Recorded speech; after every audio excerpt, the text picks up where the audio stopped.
So they've been very kind and very helpful with guiding us, with still not being restricted. You know, they, if we have ideas or thoughts or whatever, we'll either write it and show it to them early, and they'll maybe make suggestions, or we'll just ask them. We collaborate. I collaborate with Boyd and Lee. I talk to him daily on Facebook Messenger, and we collaborate as an author group. We have one or two called fireside chats on Facebook, Facebook Live, small group Facebook Live, where we can pop in and out. Sometimes everybody's there, sometimes nobody's there. You know, I'm always there just because I like to talk. And we do a lot of collaboration there and brainstorming and ideas, and we're talking about future series and, you know, where things are going to head and where they're not going to head. And we have an Alaska book coming out, which is going to be fantastic. And with my new character coming down from Alaska, he and I get together, and so they're very open with really whatever we want to do as a collective group of authors. It's just make sure we don't step on each other's toes. And so far we haven't had many problems. So are they still giving you overall plot lines, or once they gave the beginning of the apocalyptic stuff, then now you guys are just expanding on your own? Some of that, there's a little some of both. When Mark Lauren and with Boyd, in conjunction with Boyd Craven, wrote, Mark Lauren wrote October Fall series, and Boyd Craven was publishing and you know, sort of collaborative around the timeline. They sort of scoped out the front of the timeline pretty detailed. You know, this many EMP strikes are happening, here's where they happen in the world, here's the effect in different areas of the country, that sort of thing. But then the further ends of the timeline, towards the end of the military conflicts, and whether that be with China or Russia or whatever, it was pretty great, not a lot of detail around it. And so as the authors that are in those areas pick things up, we were able to sort of build those world events ourselves. Rick Tippins, who writes the California books, and myself, who writes the Pacific Northwest books in Washington, were the China guys, because we were on the West Coast and we were the most affected by China coming in. And so him and I got together, and he's a good friend of mine, and we got together and talked about, okay, well, this is what I see happening in China, or in California rather, and this is what I see happening in the Pacific Northwest, and what's happening in Oregon, in between the two, you know, and that sort of thing. So so we sort of built that world, and then broadcast that out to the other authors and said, this is what we're planning. Does anybody have any problems with that, or should we adjust it or whatever? So. Is there anybody from outside the United States writing in the series? Korea right now. Yeah, that's Korea's out now. Yeah. We've had some interest as well. No new books coming out that I'm aware of at this point. Russian. But we have talked, I know there's been a Russian, we have a very avid reader from England, and he's considering writing from the UK, so we may see some of that. So You could see 100 of these books yeah. by the time we're all said and done, and probably dozens of locations. Yeah. It's pretty cool. Yes, Bruce? I'm curious about the length. Did you have a goal that I mean, the books come in, you know, what, from 200 pages to 300 pages or so, and how do you're on a story, and how do you fit into what your goal is, I guess, to not lose a reader, or to... Yeah, you don't want like a really short book. Mike took it one step further and wrote, yeah, very, yeah. You know, for me, it's not about the words. It's more like, okay, I want to have a really cool story, and whether it's, you know, a smaller book like 75 miles or 100 miles, or Black Hills Fall is obviously quite a bit longer. It's like I want to have a really cool story, and so it really doesn't matter. At least not to Boyd and Lee, it doesn't. To my first publisher, he's like, hey, just tell your story and get it out there, and if we feel it needs to be tweaked or shortened, or... But I'm also not one to write and then cut out a chapter. You hear about these authors that will like slave away, and then they're like, oh, I had to cut that whole chapter, I didn't like it. I'm like, forget that. That's a lot of work. That's sweat, blood, and tears. I don't care if it's bad, it stayed in that book, you know, so there really aren't any guidelines. Okay. Yeah, in general, for this genre in the industry, 80 to 100,000 words is sort of the average, but there's no tight rules for that. I think What was Vashon 2? Vashon 1 was 120,000, and then I got into 2, and I knew that I wanted to write to the end of the Chinese conflict, but that was pretty far down the date timeline, and so it ended up being a longer book than I thought it was going to be. It was 172,000 words, so 620 some pages. So it was a long one, and I will, both my editor and myself have decided that will be the longest book I ever written. You get your money's worth right now. Yes. Not so much for just the editing aspect of it, or I mean the writing aspect, that flowed out pretty well, but by the time you proofread and rewrite and edit multiple times, you end up reading the book like 6 times. And so with a book that long, you are thoroughly sick of it by the time that you are finished. So would you say though your storyline follows so fast that you just can't put it down and Yeah. 600 pages feels like nothing? Yeah, with me, once I get the flow going, that's what I call it.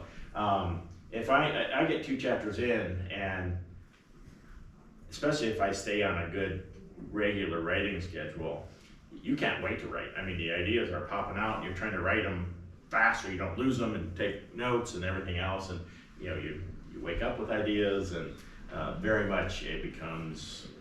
At least for me, I have never hit a point where I'm like running dry trying to scrape for ideas. It's trying to figure out, can I fit all that in one book? So. You're a part of the book.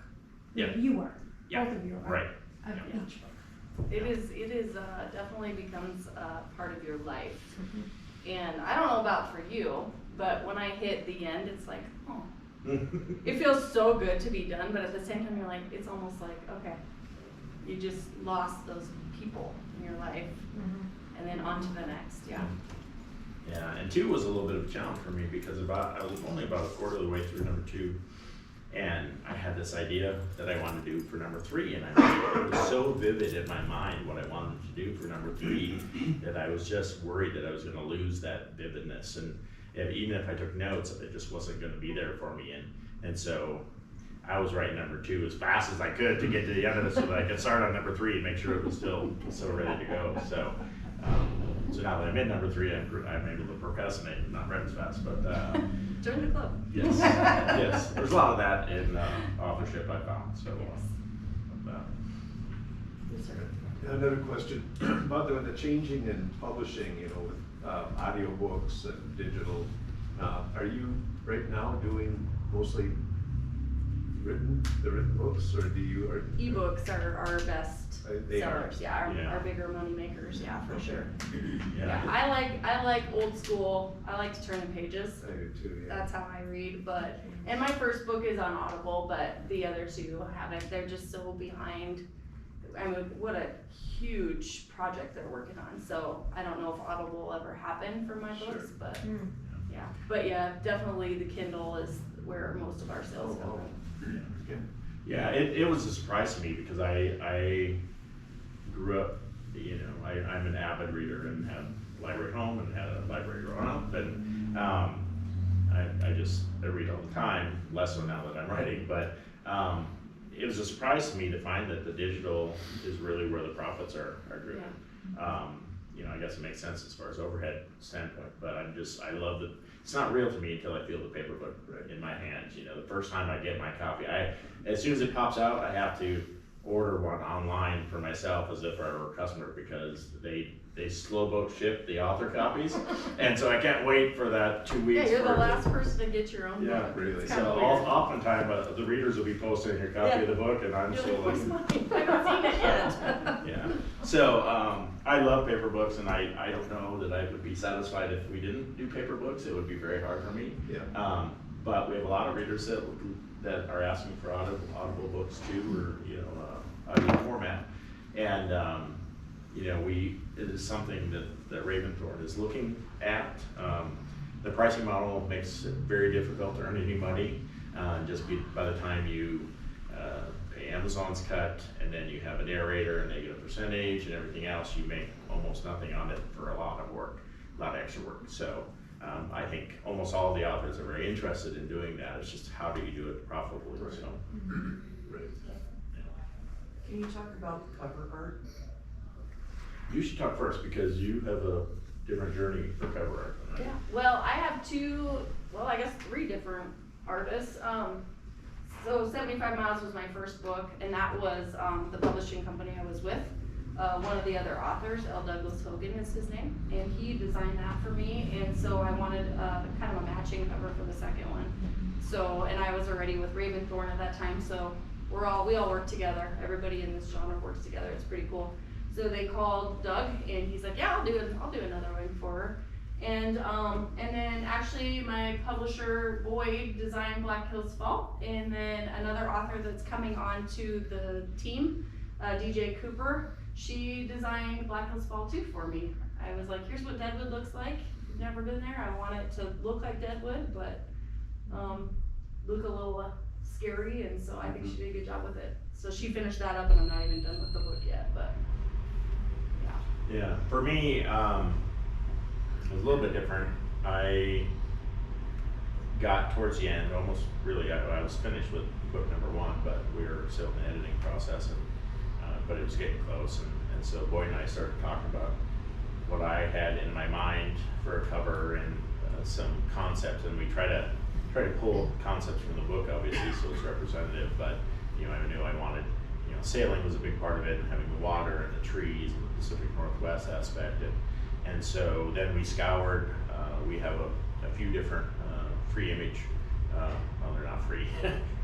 we have a few pay sites that we have access to a lot of stock images, and so him and I both scoured thousands probably of images, and I suggested a few with my ideas, and then Boyd said, how about this one? I said, yes, your idea is way better than mine. So so we used Boyd's, and he then did the magic to make it look the way we like to have it look. So a lot of times there's some Photoshop involved and tweaking from the original image and that sort of thing. So. And I like that your covers don't have the stereotypical. If you read this genre, everybody has their covers like this, where you've got somebody with their back. It's just what we do. And so Mike's are actually unique, and I like that. Yes. Very different, and I'm probably one of the few in the genre that doesn't have a hyper post-apocalyptic picture photo. There's very little destruction, at least so far in the first 2. Very little destruction, or other than that, we add a little dark clouds and stuff to make it a little more ominous. There's usually a German Shepherd. Yeah. Somebody has a German Shepherd. Everybody loves German Shepherds. The post-apocalyptic poster dog. Right. Any other questions? Yeah. The Russia book, do you know or think, are they gonna write from the perspective of the attacker? Or how would that work? I don't know definitively. But yeah, the writer who's thinking about doing it used to be a missionary in Russia. Oh. And so I don't know if he's going to incorporate that, his missionary experiences, and be sort of either a foreign person there trying to deal with all the foreign country issues, or if he's going to be a native of Russia, or if he's going to be the government attackers, or how that's going to work. So it's unknown yet, and I don't know that he's put word to paper as yet on that idea, but so he may not even know at this point. But so. Do all the books have fall? Is it always a place name with fall? Right now, the only exception to that, interestingly, is Mark Lauren's book, who coined the whole fall thing. His first series of 4,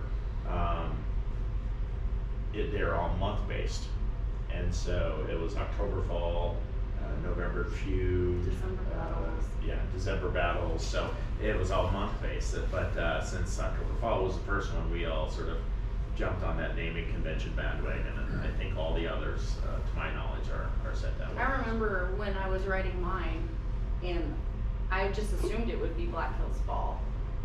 Because I was like, oh, fall, and then because Mark's was, and I want to say my publisher was actually like, oh, okay, I like that idea, and then everybody just did it. Yep. And which is kinda cool, cause it ties them all in together, so, yeah.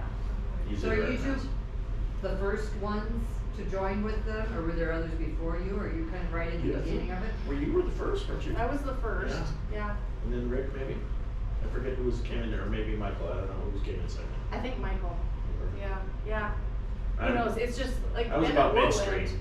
Yeah. It's been Yeah, kind of we've a had- whirlwind. At least 5 others after me that are just starting to come out now, so. And what I love is I've met a handful of these authors from this genre, just doing events or whatever. And now almost all my homies, I call them, are all gonna either have written for this collaboration or are starting to. Yeah. So I'm like, this is so cool. Yeah. Because we all just support each other and promote each other's stuff, and it just means sales for everybody, right? Because if Mike's book, you guys, you know, his family or whatever, you're like, well, I like this, you're gonna wanna read more from the collaboration. And so every time a new book is released, everyone benefits from it. It's a really cool concept. I kid tongue in cheek, it's kinda like a drug Yeah. dealer, you know, it's like, if we can get you to buy one book of any of the authors, all the authors benefit, because at some point, we have so many readers that read them all, so. So is there a master list of your authors? If you go to RaymondThornBooks.com, or join, the sign up for the newsletter, that website, we just redid the website about, probably 4 or 5 months ago now, but fairly recently. And it has all the authors and all the books and master list on it. And they have a great Facebook page too, Yeah. so you know what everybody's working on, Is what's that going on. Raventhorn? Yeah, Raventhorn. Raymond Thorn Books, It's yeah. easy to find on Facebook. Yeah. Is this kind of your full-time job now then? You don't have to work anymore? Not me. I mean, for me to maintain, to be able to afford to live off of books, I would have to release a new one every few months.